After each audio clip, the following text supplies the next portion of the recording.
ఇప్పటిదాకా ఓలాలు, ఉబర్లు ఇట్లాంటి సర్వీసెస్ ఉన్నాయి కదా, ఇవి పెట్టుబడులు వేరే వాళ్ళు పెట్టారు, విదేశీ పెట్టుబడులు ఉన్నాయి, మన వాళ్ళవి ఉన్నాయి.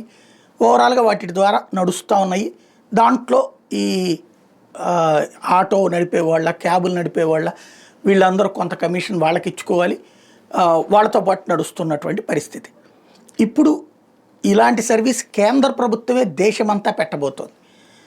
భారత్ అన్నటువంటి పేరుతో తీసుకురాబోతుంది. అంటే దేశవ్యాప్తంగా వివిధ రాష్ట్రాలు, అంటే ఇప్పుడు మనం ఓలా, ఉబర్లు వేరే రాష్ట్రాలకు వెళ్ళినా అక్కడ ఉంటే పనిచేస్తాయి.